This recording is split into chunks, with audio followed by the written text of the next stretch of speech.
There is a man who, to keep from going mad, started drawing his own nightmares in a book bound in red leather by hand for 16 years, and that book, instead of landing him in an asylum, changed the way we look at the human mind. His name was Carl Gustav Jung, and he made an uncomfortable claim that inside you, it isn't only you. Switzerland, 1875, a village on the shore of a lake. Little Carl is the son of a Protestant pastor, a father who preaches God every Sunday and who, in private, can no longer believe in him. He grows up in a silent house and with a double mother. By day, an ordinary woman, by night, he said, another person who spoke in a voice that was not her own. Perhaps that is where the obsession of his whole life is born, the idea that a person is never just one thing. Because Carl, as a boy, described himself as split in two, literally. Personality number 1, the 19th century schoolboy, the one who went to school and got the grades. Personality number 2, an old man, wise and timeless, that he felt living inside himself. Authoritative, ancient, dead for centuries already. And notice, he didn't tell it as an illness, he told it as a fact, like having 2 rooms in your house. That boy split in 2 is already the first seed of everything. The idea that the psyche is not a point, it is a crowd. He grows up, studies medicine, and makes the choice no one made, psychiatry, which back then was the second-rate specialty, the one they sent you to if you weren't good enough to be a surgeon. He ends up at the Bergholzli, the psychiatric clinic in Zurich, and there he does something no one had yet done seriously.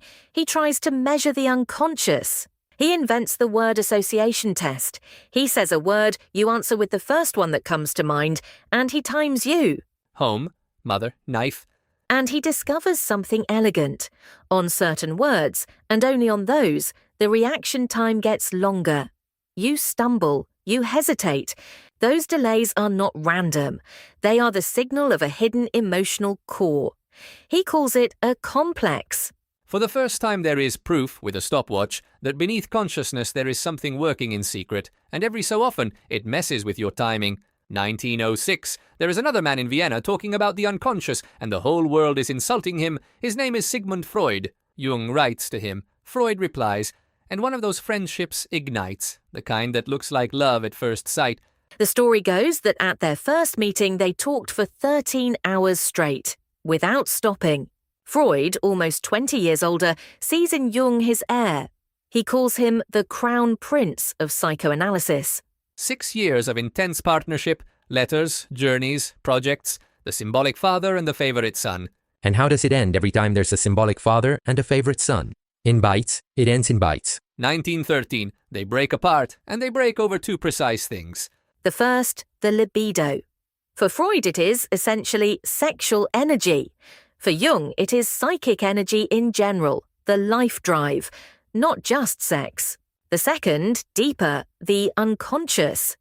For Freud, it is the warehouse of your personal repressed material, the things of yours that you have buried. For Jung, beneath that personal warehouse there is another, deeper one, and it is not yours, it belongs to everyone. Hold on to that sentence. It is the bomb of the whole documentary. So the dolphin bit the hand that had crowned him prince. Well done. But the break is not only theoretical. Jung loses a father, and he really sinks into it. He is left alone, attacked from both sides, with no map anymore. It is from this crisis that the strangest and greatest thing of his life is born. For about 6 years, Jung is overwhelmed by visions, images, voices, figures that come to him while he is awake.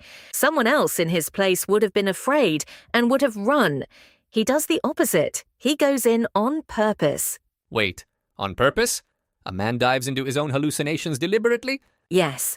He calls it active imagination, dialoguing while awake, lucid, with the figures that rise from the unconscious, not enduring them, talking to them. And while he does it, he writes them down, but not in any ordinary notebook. He puts them in an enormous volume, written by hand in Gothic calligraphy with decorated initials, colours, drawings, like a medieval manuscript. He titles it Liber Novus, the new book, but because of the colour of its cover, it will go down in history under another name, the Red Book. pages full of mandalas, painted circles, symmetrical, which he used as an anchor to keep from falling apart. And inside these visions there are characters, recurring ones, that come back and speak to him. The main one is a figure Jung calls Philemon, an old man with wings, a kind of ancient sage. And here the thing that changes everything happens. Jung says that Philemon taught him things he did not know he knew. He grasped something dizzying. This character is not me. It is something that speaks through me. And it is exactly there that the word you've been waiting for is born, archetype. Or he was just a very stressed man talking to himself. Let's say that one too, eh? Keep the doubt, Diogenes. We'll deal with it, I promise. But look at how the story of the book ends. Jung keeps it secret for almost a century. He doesn't publish it. He locks it in a safe deposit box at a bank. It comes out only in 2009, almost 50 years after his death. And for years the question was a single one. Is it the diary of a genius or of a man on the edge of the abyss? His answer is the most lucid of all. It was the way not to fall, to give a form to chaos so as not to be devoured by it. Okay, let's pull out the bomb we left hanging, the unconscious that is not yours, but everyone's. Jung calls it the collective unconscious, a layer of the mind that is not personal, it belongs to the species. His circumstantial evidence: why do far-flung cultures that never spoke to each other invent the same myths? The flood that wipes out the world, the hero who descends into the underworld and rises again, the dragon to be slain, the rebirth. The same patterns in Mesopotamia, in Greece, in America, in Japan, as if humanity dreamed, everywhere, the same dreams. Careful not to misunderstand. Jung does not say we inherit the ready-made images. He says we inherit the disposition to produce them. Those dispositions he calls archetypes. And now I need a definition that is not from a horoscope, please. The most honest is this. The archetype is like the bed of a river. It is the form. The water, that is, the content, is put there by every culture, every person. The same riverbed, very different waters. Not a fixed image, a mould. Good. Then let's show 5 of them, the ones you need to understand yourself. One at a time, clean. 1. The persona. It is the social mask, the face you show outside, the professional, the nice one, the tough one. It is not a lie, it's useful. It becomes a problem only when you forget it's a mask and you believe you are it. 2. The shadow. It is everything you refuse in yourself and hide in the dark. Anger, envy, the parts you don't want to see. The shadow is me, hello, and I'm inside you too, only you pretend not to notice. 3. Anima and animus. The feminine within the man, the masculine within the woman. The inner bridge to what you feel is other than you. 4. The wise old man, the figure of the guide, of meaning, of the master. For Jung, it had a name, Philemon.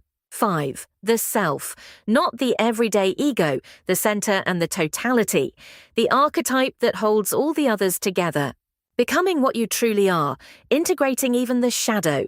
Jung called it individuation, the work of a lifetime. Beautiful, really. But now stop for a second. Is it true or is it poetry? There it is. I knew it was coming. A law of physics you can disprove. You run the experiment, and if it goes wrong, it's false. The archetypes, how do you disprove them? You can't. And this is the serious critique, Poppers. A theory that explains everything and that no fact can disprove is not science in the strict sense. And it gets worse. Something that explains anything, in the end, explains nothing. It was the shadow. It was the anima. Convenient, huh? And from there to the magazine that tells you which archetype are you, the step is very short. You're right about all of it, and precisely for that reason we have to say how things stand. Jung is not an exact science. It is a grammar of the symbol. It works as a map of meaning, not as a laboratory measurement. Today's psychology keeps some of his intuitions, the complexes, the idea that much of the mind works below consciousness. It debates or sets aside the collective unconscious. And you know what the beautiful part is? Telling you all this does not weaken us. It is exactly why this video is worth it. Because we are not selling you a personality test, we are giving you the tools not to get fooled by one. And now the game. Do you remember our song? Tell me the denominator you've got and I'll tell you what number you are. Rational, repeating irrational, a clean classification. Let's do the same but with the soul. Stop right there. With numbers it worked because it was an exact classification. Either you're rational or you're not. Period. Here, no. You are not one archetype. You are a mix, and the mix changes over time. Keep it honest, please. Understood, Professor. So no single label. Let's measure a spectrum. 4 quick questions. 1. When you walk into a room full of strangers, do you think first about how they see you or about what you feel? If you think about how they see you, right now the persona is in charge. 2. The thing that makes you angriest in other people. Are you sure, really sure, you don't have it too? If the anger rose in you just now, hello, I'm your shadow. 3. When you really have to decide, do you trust the reasoning head more, or a voice inside that already knows? That voice that already knows is the doorway of the wise old man. 4. Do you ever feel divided, pulled by different parts of yourself? If so, it is the self trying to get everyone to agree. It is the work of a lifetime, remember. And the result is not a name tag, it is this. 5 bars, never the same for 2 people, and never the same for you at 20 and at 40. A mirror, not a prophecy. Jung did not give you a label, he gave you a mirror, and the courage to look inside it. Above all in the dark, where you keep the shadow. If you enjoyed this journey, drop a like and subscribe to the channel. The next one, Into the Dark, will take you along. You'll find everything, videos, songs and materials at chautauqua.it. And talk to your shadow every now and then. It hears you anyway.